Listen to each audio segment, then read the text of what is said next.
Eunice já vai chegando a todos.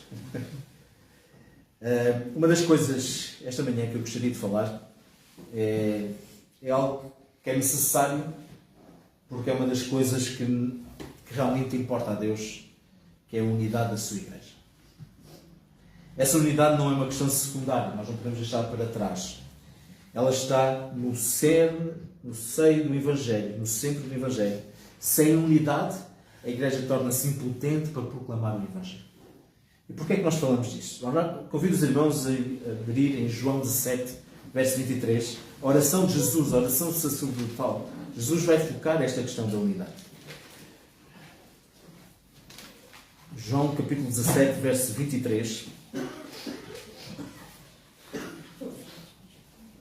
diz o seguinte: eu neles e tu em mim, que eles sejam levados à plena unidade, para que o mundo saiba que tu me enviaste e os amaste como igualmente me amaste. Ou seja, esta unidade é importante na proclamação do Evangelho. Que eles sejam levados à plena unidade, para que o mundo saiba que tu me enviaste, porque Jesus está no seio dessa unidade. Uma das maiores evidências do poder do Evangelho resulta na unidade da igreja. Pois quando pessoas de diferentes origens, e nós temos aqui pessoas de diferentes origens, eu não vou dizer aqui porque eu posso falhar, origens, culturas, línguas, estão unidas no mesmo espírito de Cristo, o mundo percebe. O mundo percebe quando uma igreja está unida. Mas também temos que olhar pelo lado contrário. O mundo percebe quando uma igreja está desunida.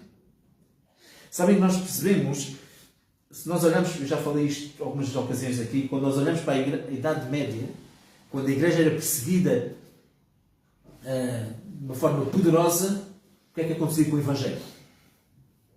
Aumentava. Ou seja, o inimigo pensava que a perseguição ia dar uma machadada fatal no Evangelho, no aumento do cristianismo, mas não, foi o contrário. O Evangelho cresceu, o sangue dos mártires foi semente do Evangelho. Então o inimigo usa uma estratégia diferente. E a estratégia de hoje é fazer com que a igreja esteja desunida. E se repararem, quando uma igreja está desunida, tem um impacto muito grande mesmo na igreja e mesmo na comunidade onde a igreja está. Então ele está a ter mais resultados nisso do que se estivesse a perseguir. Então nós temos que falar da unidade. E o nosso maior exemplo de unidade nós temos que olhar para a igreja do Novo Testamento. Na igreja do Novo Testamento nós também vemos pessoas de diferentes culturas, diferentes línguas. Provavelmente tinham debates, porque nem toda a gente é igual, nem toda a gente tem a forma de ver as coisas de maneira idêntica. Mas, apesar de tudo isso, na sua essência, aquela igreja demonstrava unidade. Unidade não era uma uniformidade de entendimento sobre cada questão, não era um sentimento doce e superficial, não era uma unidade pluralista, vaga ou indefinível, em que cada um tolerava as opiniões dos outros por uma questão de unidade. A unidade na igreja do Novo Testamento era uma unidade de fé enraizada na pessoa de Cristo, na mensagem de Cristo e na missão de Cristo. Aquela igreja, apesar de diferentes culturas, estavam unidos nestes três aspectos: na pessoa de Cristo, na mensagem de Cristo e na missão de Cristo. Então esta manhã nós vamos olhar para estes três fatores importantes na unidade. Porque nós somos diferentes. Nós nunca vamos ser iguais. Se vocês forem iguais a mim, para mim tivesse a igreja aborrecida. Se formos iguais ao irmão Narciso, todos temos boas características, mas também nós trazemos coisas que podiam ficar de fora, não é? Mas nós temos que pensar em algo muito maior do que nós próprios. E aquilo que nos motiva a estar aqui. O que é que te motiva a estar aqui? O que é que te motiva a vir à igreja sábado após sábado? Vir à reunião de oração? O que é que te motiva a abrir e estudar a palavra de Deus? O que nos motiva é uma pessoa. Cristo. Cristo é o que nos motiva. Cristo é que tem que estar no meio da nossa igreja. O nosso coração deve falar, a nossa boca deve falar daquilo que o nosso coração está cheio. E o nosso coração deve estar cheio do amor da pessoa de Cristo. Então aqueles discípulos estavam unidos no seu amor a Cristo, comprometidos com Cristo. Eles foram atraídos uns para os outros. Ou seja, Eu estando comprometido com Cristo. O irmão Narciso, é o que está aqui à minha beira, é o que eu vou falar um bocado. O irmão Narciso, se estiver também atraído por Cristo, o que é que vai acontecer comigo e com o irmão Narciso? Vamos ficar atraídos uns ao outro. Porquê? Porque Cristo é o motivo que nos une. E é isto que deve unir a igreja. O meu amor e o meu compromisso com Cristo. Porque Cristo é o nosso ímã. Porque o irmão Narciso, eu e vocês somos polos diferentes. Então Cristo é o ímã que nos une. Cristo era tudo para aqueles discípulos. Encantados pelo seu amor, redimidos pela sua graça, fortalecidos pelo seu Espírito, eles estavam unidos, apesar das suas diferenças. Acham que os discípulos eram iguais uns aos outros? Repara, nós destacamos algumas personagens, Pedro, Tiago, João, mas nós não esqueçamos de Judas Tadeu, de Levi Mateus, se calhar não personagens com tanto destaque, se calhar de maneiras diferentes, se calhar uns mais reservados, outros mais... Mas estavam unidos em Cristo Jesus. Às vezes fico preocupado porque nós, às vezes, implicamos ou nos agarramos a coisas, a falhas dos outros, a diferenças e criamos ali uma confusão. Quando o objetivo é eu tenho que estar ligado a Cristo. E às vezes as dissensões na igreja é porque nós não estamos ligados à fonte de Cristo. Ellen White, no livro Atos dos Apóstolos, diz o seguinte: o nome de Cristo deveria ser a sua palavra de ordem, o seu distintivo, o seu vínculo de união, a autoridade para a sua linha de ação e a fonte do seu sucesso. Nada deveria ser reconhecido no seu reino que não levasse o seu nome e a sua inscrição. Eu gostei da questão do distintivo. Não é? Parece que o polícia tem aquele distintivo, não é? O que é que o distintivo diz? Ele mostra que ele é uma pessoa diferente dos outros colegas. Porque o distintivo não é igual. Então o nosso distintivo deve ser igual. Neste caso deve ser igual. Eu levo o nome de Cristo. Porque quando eu digo à pessoa que eu sou cristão, o que é que eu estou a dizer às pessoas? Eu estou aqui a representar Cristo. Então isto deve também refletir, não é? Como é que eu estou a representar a Cristo? Ou seja, o nome de Cristo era aquilo que os unia. Era uma união indissolúvel com Cristo. Houve um autor, a A.W. Tozer, que diz o seguinte, olhando para a questão da unidade: já lhe ocorreu que 100 pianos afinados com o mesmo diapasão ficam automaticamente afinados entre si? Eles estão em harmonia por estarem afinados, não entre si, mas com outro padrão, ao qual cada um deve se submeter individualmente. Assim, 100 adoradores reunidos, cada um voltado para Cristo, estão em seus corações mais próximos uns dos outros do que poderiam estar se tornassem conscientes da unidade e desviassem os olhos de Deus para buscar uma comunhão mais íntima. Já repararam? É interessante. Quando os nossos corações estão voltados para Cristo, nós estamos próximos uns dos outros. A nossa unidade está na norma de Cristo. Aqueles pianos não estão unidos em si, por si próprio. Olha, tu afinas a mim e afino a ti. Tem que haver um diapasão que vai afinar todos. É a mesma coisa connosco. Tem que haver alguém que nos vai afinar todos. E esse é Cristo. Quando eu estou com o meu coração próximo de Cristo, e cada um de vós com o coração próximo de Cristo, nós estamos mais unidos. Diferente se eu pensasse assim: não, eu tenho que contribuir para a unidade, então eu tenho que aceitar, tenho que tolerar. E isso não é contribuir para a unidade. É eu ter o meu coração próximo de Cristo. Se eu estiver conectado a Cristo, se o irmão Narciso estiver conectado a Cristo, se o Paulo estiver conectado a Cristo, nós estamos mais unidos.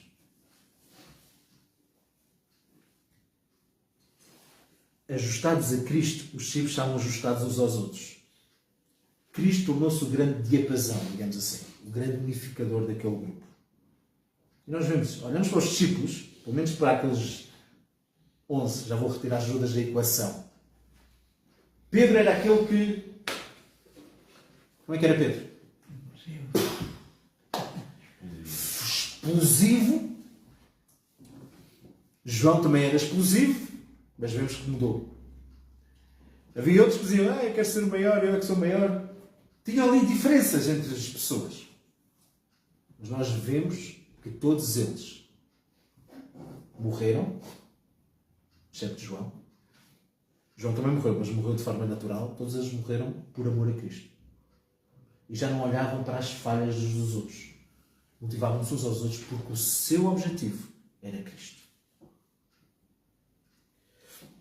Efésios capítulo 2, verso 14.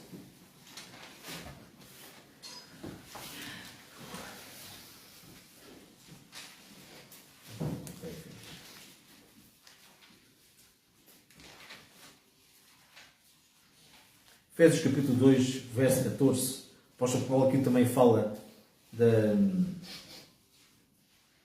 Podemos ver o verso 13 e o 14, mas diz: mas agora em Cristo Jesus, vocês que antes estavam longe, foram aproximados mediante o sangue de Cristo.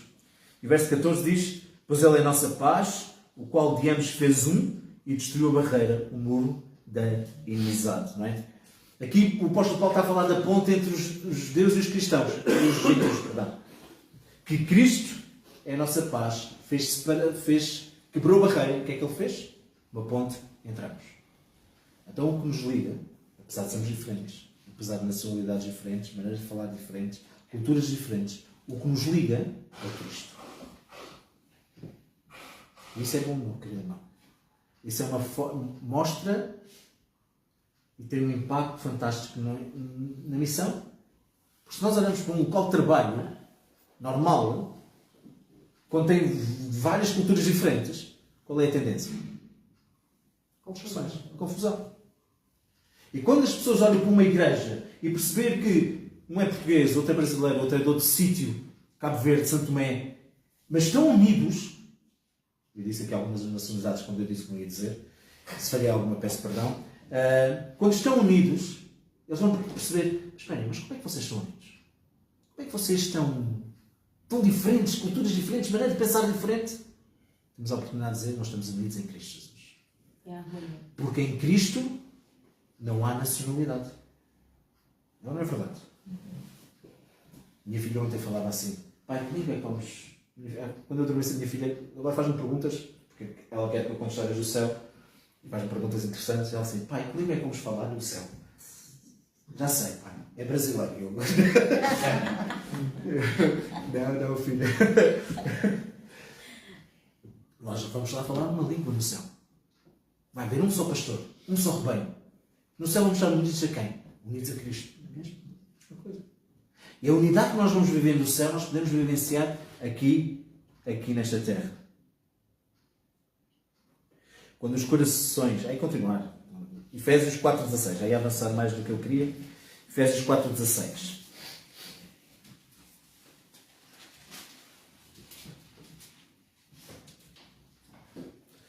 Diz o seguinte: dele todo o corpo, ajustado e unido pelo auxílio de todas as juntas, cresce e edifica-se a si mesmo em amor, na medida em que cada parte realiza a sua função. Ou seja, todo o corpo está unido e ligado. Cuja cabeça é quem é? Cristo. O foco é outra vez Cristo. E o apóstolo Paulo também implora à igreja de Corinto, em 1 Coríntios 12:25, nós não vamos ler, ele implora para que não haja divisão no corpo. Então, quando os corações estão unidos em Cristo, eles não podem estar muito distantes uns dos outros. Será que às vezes a nossa desunião resulta do facto de nos termos afastado do coração de Cristo? Será possível que as nossas opiniões e ideias pessoais sobre um determinado assunto obscureçam a vontade de Cristo sobre esse assunto e criam uma dissensão entre nós? Será que o orgulho alguma vez obscurece a nossa visão?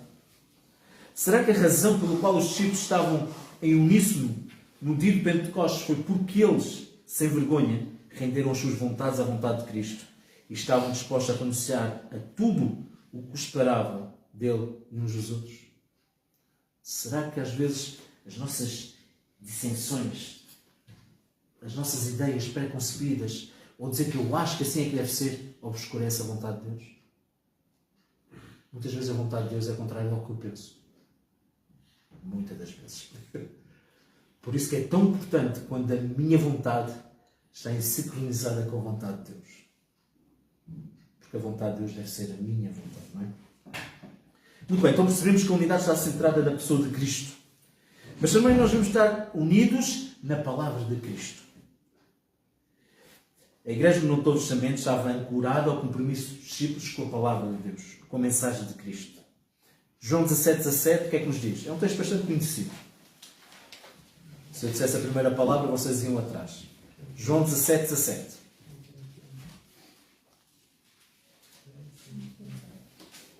Santifica-os na verdade, a tua palavra é a verdade. A unidade da Igreja do Novo Testamento baseava-se num compromisso com a palavra de Deus. O texto aqui diz que devemos nos santificar aonde? Na verdade. E a verdade é o quê? É a palavra de Deus. Os crentes do Novo Testamento aceitaram a verdade que Jesus transmitiu como autoridade máxima. Seja sobre o sábado, seja o ministério do Espírito Santo, seja sobre a sua vinda, a mensagem de Cristo, a palavra de Cristo, era a autoridade máxima no meio do seu povo. E eles estavam unidos na mesma verdade. O inimigo, o que é que quer fazer o inimigo? Para além de criar dissensões entre irmãos, ele vai criando o quê? Vai colocando o quê? Doutrinas contrárias à verdade. E aquilo que nós muitos aceitaram como verdade, a determinado momento, começam a duvidar dessa verdade. Porquê? Porque o seu coração não está ligado a Cristo. Então nós devemos olhar para a verdade, meus queridos irmãos, isto é inabalável. Nós não podemos colocar em causa o que está aqui escrito. Porque isto é a palavra de quem? De Cristo. É a palavra de Cristo. Muitas vezes as pessoas desejam revelações. Onde é que está a revelação? Está aqui. Houve uma história que contaram uma vez dois pastores, um adventista e outro evangélico, outra denominação, estavam a discutir sobre a questão do sábado. E passaram horas e horas. É que o pastor evangélico disse, pronto, você tem razão em relação ao sábado. Mas eu vou pedir, mas eu vou esperar que Deus me revele. Me revele esse assunto. E o pastor adventista disse, sabe, tudo o que está revelado está na Bíblia. Se você receber uma revelação, é a atuação do inimigo. E é verdade. Porque o que está revelado está na Bíblia. Nós não podemos pedir, Senhor, dá-me uma luz. Não, está aqui a luz. Nós devemos estar focados no que está. Como é que Jesus se defendia dos ataques do inimigo? Através da palavra. Está escrito. Sempre apontado. E sabem, os tempos que vamos aproximando, sabem que ele é o maior estudioso da palavra de Deus? Não sabem quem é o maior estudioso da palavra de Deus? Satanás. Sabe a Bíblia de trás para a frente. De cor e salteado. E o inimigo vai pegar na palavra de Deus, e nós vemos a tentação, não é? Vai pegar na palavra de Deus e vai distorcê-la. De acordo com o seu próprio proveito. Para quê? Para enganar os escolhidos. E como é que eu posso evitar ser enganado? Firmar-me na palavra do Senhor. Então aquilo que nos deve unir é estar firmes na palavra do Senhor. E as pessoas vão sentir desejo de fazer parte dessa unidade. Perspectivas diferentes. Às vezes nós olhamos, um irmão diz assim, olha, já reparaste, muito bem, mas desde que não desvie do que é essencial. Reparem, Atos 2:41. A importância que as pessoas, ao entrarem na unidade, possam aceitar a palavra de Deus. Atos capítulo 2, verso 41.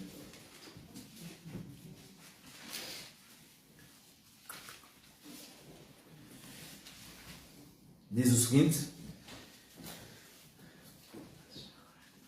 E os que aceitaram a mensagem foram batizados, e naquele dia houve um acréscimo de cerca de 3.000 almas. E o verso 42 diz: E eles se dedicavam ao ensino dos apóstolos, à comunhão e ao partir do pão e às orações. Há aqui duas expressões importantes. Primeiro, aqueles que receberam o quê? A palavra.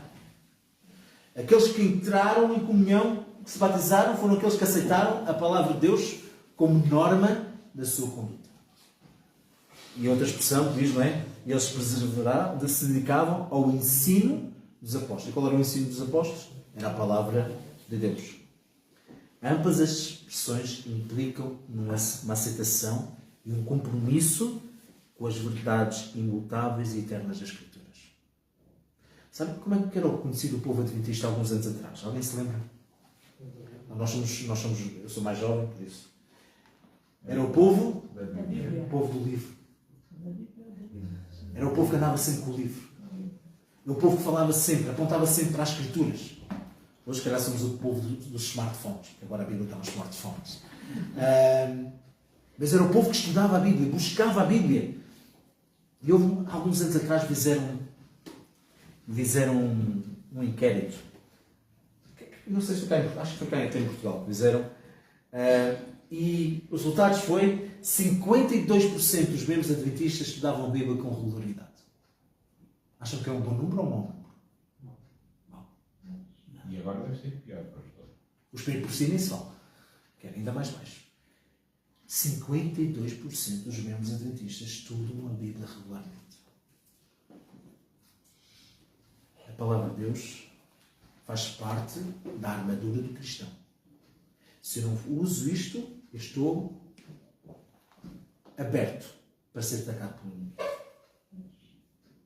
E nós temos que estar centrados no que a Bíblia diz, focados no que a Bíblia diz, porque nós temos que dar razão da nossa fé. Hoje o que nós vemos é as pessoas, cada um vê um pastor ali, um YouTube ali, eu não sei o que é lá. E onde é que está o estudo da palavra do Senhor? Porque não é o pastor A, B ou o YouTube que nos vai fortalecer a nossa fé.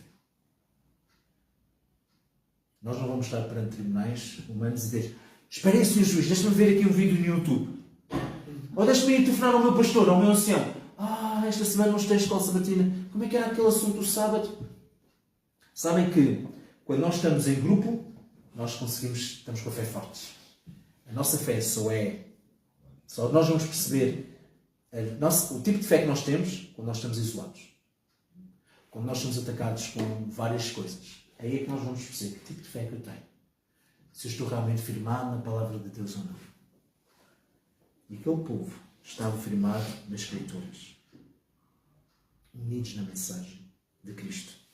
A mensagem de Cristo não era questionável por aqueles discípulos. Era a palavra de Deus, ponto. Hoje lemos a palavra de Deus e dizemos assim: mas eu acho que... Não acho. É a palavra de Deus, ponto. Charles Spurgeon, quando falava sobre a unidade da verdade, na verdade, ele diz estas palavras: um coro de vozes ecuménicas continua a repetir a melodia da unidade. O que eles estão a dizer é que cristãos de todas as nuances doutrinárias e crenças devem se unir em uma organização visível independentemente. Unam-se. Ele continua a dizer: tal ensino é falso, imprudente e perigoso. Somente a verdade deve determinar os nossos alinhamentos. A verdade vem antes da unidade. A unidade sem a verdade parece perigosa. A oração do Nosso Senhor em João 17 deve ser lida no seu contexto completo. Santifica-os na tua verdade. Santificas na verdade. A tua palavra é verdade. Somente aqueles santificados pela palavra podem ser unidos em Cristo. Ensinar o contrário é trair o Evangelho. Devemos ser santificados pela palavra. E ao sermos santificados pela palavra, nós estamos a ser unidos a Cristo. A palavra de Deus deve-me santificar.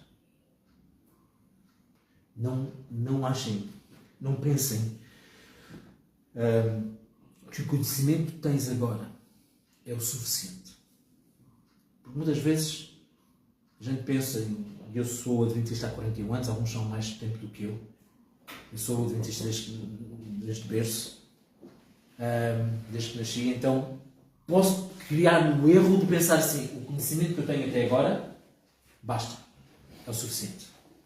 É um erro, irmãos. É um erro. Nós devemos sempre renovar fortalecer o nosso conhecimento com Cristo. Muitas vezes pensamos: as experiências que eu tive com Jesus no passado é o suficiente. Não, nós precisamos ter novas experiências com Deus. O Espírito Santo diz em Obreiros Evangélicos, página 391, não podemos renunciar à verdade para alcançar essa união, pois o próprio meio pelo qual ela deve ser alcançada é a santificação pela verdade. A sabedoria humana mudaria tudo isso, considerando essa base de união muito limitada. Os homens alcançariam a união por meio da conformidade com as opiniões populares, por meio de um compromisso com o mundo, mas a verdade é a base de Deus para a unidade do seu povo. Hoje, quase nas faculdades, nas universidades, se nós tivermos uma opinião contrária ao que o mundo inteiro diz, o que é que as pessoas nos fazem connosco? Logo nos debatem. E muitos jovens, até adultos também, para não sentirem-se negligenciados, vão acabar por aceitar verdades que são contrárias à Bíblia. Eu lembro quando estava na faculdade, não teologia, atenção, eu para ser aceito no grupo eu ia para discotecas, para bares, só apenas para ser aceito pelo grupo. Será que vale a pena? É uma falsa unidade. Aquilo que me deve conduzir, e deve conduzir a norma da minha conduta, da minha vida, é a palavra de Deus. E quando sou santificado pela palavra de Deus, automaticamente eu estou unido ao coração de Deus.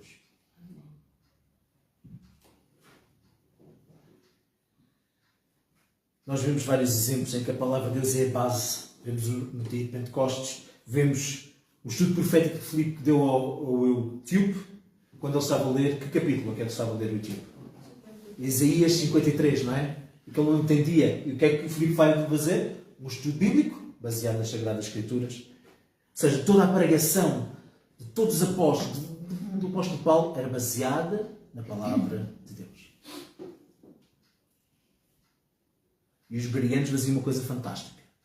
Eles ouviam o que falava e iam à palavra de Deus para saber se estava correto.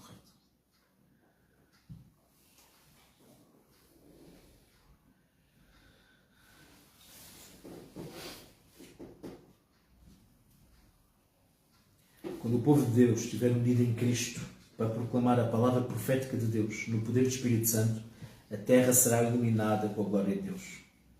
Mais uma vez, nesta geração, Deus confiou ao seu povo uma mensagem profética da verdade presente. Qual é a mensagem que nós temos de proclamar? A mensagem dos 3 anos. Não tínhamos medo de proclamar, porque é a mensagem de Deus para o nosso tempo, para a verdade presente. E por fim, unidos na missão de Cristo. A Igreja do Novo Testamento tinha a mesma paixão que Jesus tinha. Partilhar a mensagem do Evangelho ao mundo. As preferências e opiniões pessoais eram deixadas de lado com o objetivo de proclamar a mensagem da cruz. O apóstolo Paulo dizia: a mim não me interessa nada se não proclamar a Cristo. Aqueles discípulos gratos pela graça, gratos e maravilhados com a bondade de Deus, sentiam-se impressionados pela redenção de Cristo, que queriam partilhar a mensagem. Eu acho interessante que o lema dos exploradores, se não alterou ainda, 2 Coríntios 5,14, o amor de Cristo nos constrange. O que é que nos constrange? Impele, parece que nos empurra, nos motiva a ir e a falar. Agora a minha pergunta é: quão importante é a mensagem de Deus para mim? Eu tinha um hábito que quando recebia uma coisita eu ia à minha vizinha bater à porta para mostrar aquilo que eu tinha recebido. Tal eram as poucas coisas que eu recebia novas. A minha vizinha era adventista, não ia evangelizar ela com: olha, ganhei uns sapatos novos. Mas a ideia de, quando tu tens algo tão bom, tu não consegues deixar de partilhar. Por isso, se tiverem chocolate, partilhem a hora do almoço. Okay? Quando nós temos algo de bom, tão doce, como é a palavra, porque a palavra de Deus, a mensagem, é uma mensagem de boas novas, meus queridos amigos. Uma mensagem de salvação, uma mensagem que Jesus vai voltar. Uma mensagem de um novo céu e uma nova terra. Isto é demasiado bom para ficarmos só connosco. Porque no céu há lugar para todos. Atos, capítulo 4, verso 20.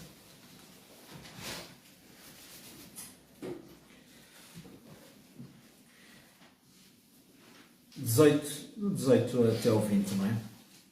Podemos ler do 18 ao 20. Então, chamando-nos novamente, ordenaram-nos que não falassem nem ensinassem em nome de Jesus.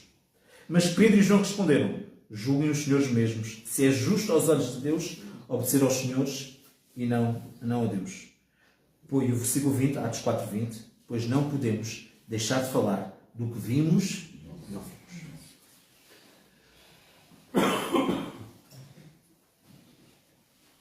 Em Atos 8:4, Atos capítulo 8, verso 4, diz o seguinte: e os que haviam sido dispersos, o que é que eles faziam? Pregavam a palavra por onde quer que fossem. A Igreja Unida estava unida na missão de levar o Evangelho a todas as pessoas. Por onde quer que fossem.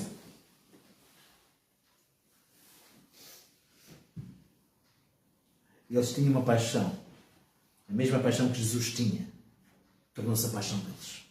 A paixão de Jesus encontramos em Lucas 19:10, que diz que Jesus veio buscar e salvar o que estava perdido. Esta era a paixão de Jesus. A paixão daquela igreja tornou-se a mesma paixão, de buscar e salvar aquele que estava perdido. Os discípulos, em Atos dos Apóstolos diz o seguinte, página 37, os discípulos sentiram a sua necessidade espiritual e clamaram ao Senhor pela unção sagrada, que os capacitaria para a obra de salvar almas. Eles não pediram uma bênção apenas para si mesmos. Eles estavam sobrecarregados com o fardo da salvação das almas. Eles perceberam que o Evangelho deveria ser levado ao mundo e reivindicaram o poder que Cristo havia prometido. Sabem que o poder que Deus prometeu aos discípulos é o mesmo poder que Deus promete a cada um de nós. Nós vamos sentir sempre incapazes. Senhor, eu sou frágil, mas, Senhor, em primeiro lugar, nós devemos pedir, Senhor, dá-me amor pelas almas. Porque se não tiveres amor pelas pessoas, as pessoas vão perceber que tu estás por interesse. Às vezes as pessoas querem fazer uma forma de evangelismo contrária ao que a Bíblia diz. A pessoa está a precisar de comida e nós damos comida com um livro missionário lá dentro. Não é isso. Peço imensa desculpa se eu estou aqui a falar alguma coisa contra vocês. Ou contra alguma coisa que fazem. Quando a pessoa necessita de pão, o que é que nós vamos dar? Pão. Se a pessoa precisa de água, nós vamos dar água. Quando olhamos para a forma como Jesus trabalhava, Jesus misturava-se com as pessoas, ganhava-lhes confiança, supria as suas necessidades. E no final o que é que dizia? Vem e segue. Nós fazemos ao contrário. Vem e segue. Ou tudo o que fazemos, vem e segue. Vem e segue. Não é isso. Nós temos que ter amor genuíno pelas pessoas. Porque se não temos, as pessoas veem. Estamos por elas ou por interesse. O nosso interesse é em salvá-las. Às vezes quando eu estudo os Bíblios, eu digo assim à pessoa, se calhar alguns também vão ficar escandalizados com o que eu vou dizer, eu não estou aqui para torná-la adventista do sétimo dia. Eu estou aqui para que possa se tornar um discípulo de Jesus. Diferente, meu querido irmão. Diferente. Não me salva pertencer a uma religião, salva-me ser um discípulo de Jesus. Ponto final nisso. Eu sou pastor da Igreja Adventista há muito tempo. Quem quiser atirar a primeira pedra, façam lá para não estragar aqui o cenário. Façam lá fora. Mas é isso. Porque aquilo que nos salva não é ser adventista do sétimo dia. Reparem uma coisa. O jovem rico, ele guardava o sábado. Guardava. Ele guardava todos os mandamentos. Qual foi o resultado final? Perdeu-se. Estão a perceber? Eu devo guardar os mandamentos devido à minha relação com Deus. É o resultado do meu amor por Cristo. Não o contrário. Eu não guardo os mandamentos para me salvar. Eu guardo os mandamentos porque eu sou salvo em Cristo Jesus. Diferente. Por isso nós estamos... O objetivo é levar as pessoas a Cristo. Não levar as pessoas a uma igreja. O Espírito Santo fará o resto. Mas levar as pessoas aos pés de Cristo. E este era o foco primordial da Igreja do Novo Testamento. Então nós percebemos que a unidade está baseada, tem 3 focos. Está centrada na pessoa de Cristo, está centrada na palavra de Cristo e está centrada na missão de Cristo. E é isto que nos deve mover em nós. É isto que nos deve fazer nos animarmos. Ao longo deste ano de 2026 vão surgir desafios, seja aqui, seja noutra igreja que frequenta, vão surgir desafios. Mas a minha preocupação, em primeiro lugar, é que o meu coração esteja conectado com Cristo. Se o meu irmão não quer estar com o coração conectado com Cristo, eu tenho que orar por ele. Não tenho que me achar superior a ele, nunca. Mas eu tenho que orar por ele. Porque todos nós precisamos da mesma pessoa. Precisamos de Cristo. Segundo, eu devo estar unido naquilo que Cristo diz, na palavra do Senhor. A palavra de Deus é a norma de conduta. Não deixemos de ler a palavra de Deus. Se nós deixamos de estudar a palavra de Deus, como é que nós vamos saber qual é a vontade de Deus? Há muitas pessoas que falam o Espírito Santo, o Espírito Santo, o Espírito Santo. No relacionamento com o Espírito Santo. Sim, não há dúvida nenhuma. Quem que inspirou os autores da Bíblia? Quem? O Espírito Santo. Então, quando nós queremos saber que que o Espírito Santo trabalha connosco e nos mostra alguma coisa, aqui temos todos os assuntos que é necessários para a minha vida, para a minha salvação, até para o meu dia-a-dia. Os provérbios, eu gosto imenso do livro de provérbios. Imenso. Tudo está aqui que eu necessito para a minha vida. Então eu devo focar na palavra de Deus. Ao longo deste ano eu vou pretender, as minhas mensagens, reforçar a identidade adventista. Reforçar as nossas doutrinas. Estamos bem firmados para que nós não sejamos abalados. Centrados e unidos na palavra de Deus. E por fim, centrados e unidos na missão de Cristo. A missão de levar a mensagem. A missão e a paixão de buscar e salvar aquele que se havia perdido. Sabem uma coisa? Nós estamos aqui porque alguém bateu à nossa porta, à porta da nossa família. Alguém veio em busca da nossa família que estava perdida. E hoje estamos aqui. E de graça recebeste e de graça dai. Por isso, meus queridos irmãos, louva a Deus, porque nós somos diferentes uns dos outros. Culturas diferentes. Línguas diferentes. Quer dizer, mais ou menos temos a mesma língua. De nações diferentes. Mas nós estamos aqui porque estamos aqui por Cristo Jesus. Nós devemos vir à igreja por Cristo. Nunca se esqueçam disso. Eu não gosto do irmão Aleixo, então eu não vou à igreja. Eu tenho que ir por Cristo. A Bíblia, chega-se ali a crónicas e números, chega-se ali a crónicas, aqueles números todos. Não vou ler a Bíblia. Vou ler antes o livro do Harry Potter. Desculpa lá isto. Leemos. Porque Deus tem um propósito até para as genealogias. Está a chover. Tenho aquela pessoa para visitar. Vou ficar em casa. Façamos tudo por amor de Cristo. Através do amor de Cristo. E amor pelas pessoas. Que este ano 2016 o nosso coração possa estar mais conectado a Cristo.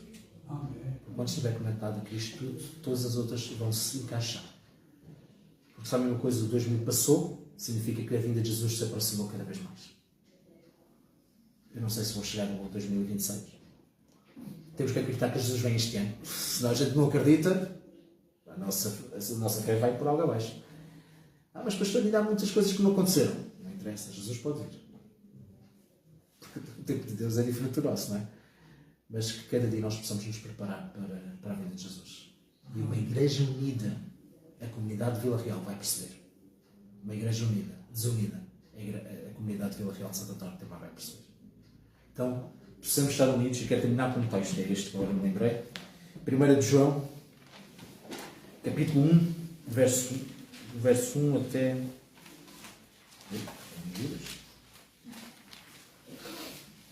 1 de João, capítulo 1, do verso 1 até ao 4. 1 de João, capítulo 1, verso 1 até ao 4, que diz: o que era desde o princípio, o que ouvimos, o que vimos com os nossos olhos, o que contemplamos e as nossas mãos apalparam, isto proclamamos a respeito da palavra da vida. A vida se manifestou e nós vimos e dela testemunhamos. E proclamamos a vocês a vida eterna que estava com o Pai e nos foi manifestada. Proclamamos o que vimos e ouvimos, para que vocês também tenham comunhão connosco. Faça aqui uma pausa. O objetivo desta proclamação é que as pessoas possam ter comunhão com quem? Com os discípulos. Mas o texto não termina aí. E depois o que é que os discípulos vão dizer? A nossa comunhão é com quem? É com o Pai e com o seu Filho, Jesus Cristo. Ou seja, quando nós estamos unidos e as pessoas entram pela igreja, eles vão sentir-se, fazem parte de uma comunidade. Vão fazer parte de uma comunhão. E eles vão perceber que a nossa comunhão é com quem? Com o Pai e com o Filho. E o verso 4. Escrevemos estas coisas para que a nossa alegria seja completa. Que Deus nos abençoe, sermos uma grande família. Que as pessoas ao entrarem aqui possam perceber que entraram numa pequena atmosfera do céu. Um povo unido. Possam perceber que a nossa comunhão é com Jesus Cristo. Com o Pai. Que Deus nos abençoe.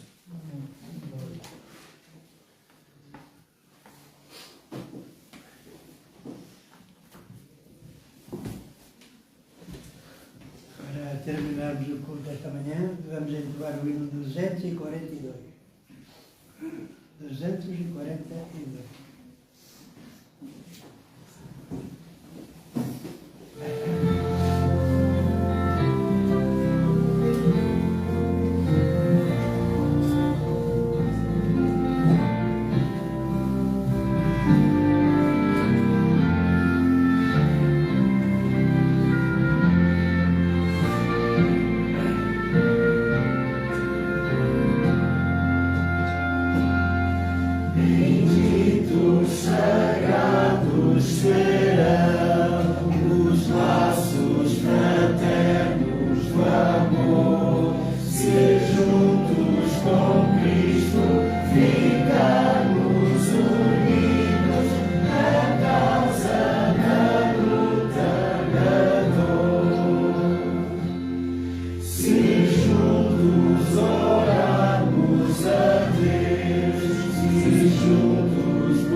Bondoso Deus, bondoso Pai,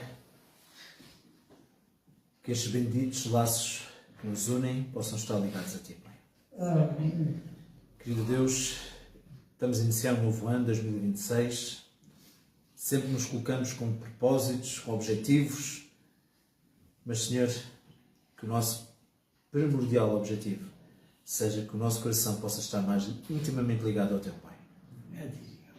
Ó Paizinho do céu, nós queremos estar unidos a Ti, Pai. Não desviarmos nem para a direita nem para a esquerda. Sermos fiéis a Ti como a bússola é ao polo. E, Pai, que cada pessoa que possa entrar pelas portas da Tua casa de oração possa encontrar um povo unido a Cristo Jesus. Possam perceber que a nossa comunhão é com o Pai, com o Filho e com o Espírito Santo. Ó Senhor, que a gente possa deixar as nossas dissensões, as nossas diferenças de lado, mas possamos estar unidos a Cristo, que é o propósito maior, Pai.